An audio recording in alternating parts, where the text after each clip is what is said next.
சாய்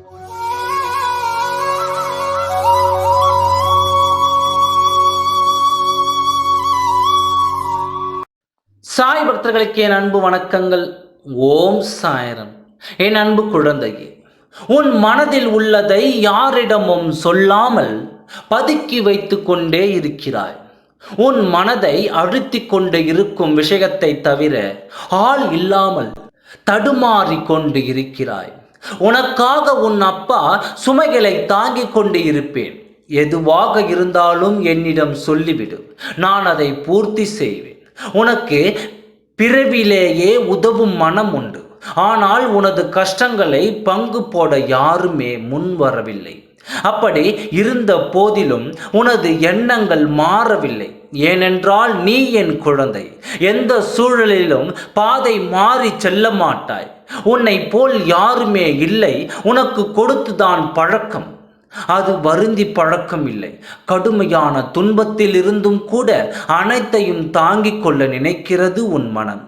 வாழ்க்கையில் நீ கடந்து வந்த பாதைகளை நான் பார்த்து கொண்டு தான் இருக்கிறேன்.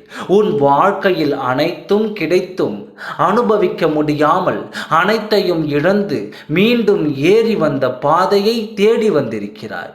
எந்த சூழ்நிலையிலும் என் நாமத்தை விடாமல் உச்சரித்து கொண்டிருக்கிறாய். எந்த சூழ்நிலையிலும் கவலை கொள்ளாதே, நான் உன்னை பாதுகாப்பேன். உண்மையான பக்தி ஒன்றே வாழ்க்கையில் மேலே வருவதற்கான அறிகுறி.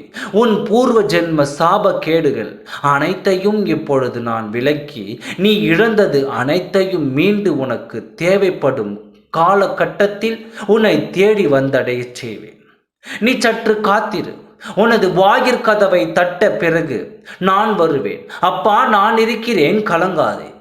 உன் வாழ்வு என் கையில் வசந்தம் கூடிய விரைவில் வந்து சேரும். நீ என் குழந்தை. என்னை சரணாகதி அடைந்த அனைத்து சாய் பக்தர்களும் நிம்மதியாக இருக்கலாம். ஒவ்வொரு அடியிலும் நான் உன்னை கவனித்து கொள்ள வேண்டியிருக்கிறது. உனக்கு என்ன நேரும் என்பதை நான் மட்டுமே அறிவேன். உன்னை கரையேற்றும் பொறுப்பை நான் தான் வைக்க வேண்டும். என்னை விட்டால் உனக்கு யார் இருக்கிறார் என்று உன் வாழ்வை நான் எடுத்து கொண்டேனோ அன்று முதல் நான் உனக்கு நல்லதை மட்டுமே செய்வேன். இப்பொழுது கூட உனக்கு நல்லது செய்யவே உன் வாய் கதவை தட்டி கொண்டிருக்கிறேன். என் மீதான முழு நம்பிக்கையோடு உன் கதவை நீ திறந்தாலே நல்ல செய்தி உடனே உன்னை வந்து சேரும். உன் காதலிலும் உன் திருமணத்திலும் நீ தனித்தே போராடிய நாட்கள் எல்லாம் ஒழிந்து நீ வெற்றி பெற்று நீ வேண்டியவரையே, உனக்கு விருப்பமானவரையே திருமணம் செய்து சந்தோஷமாக இருவரும் என் ஆலயத்திற்கு வரப்போகிறாய். ஓம் சாய்ராம். நன்றி, வணக்கம்.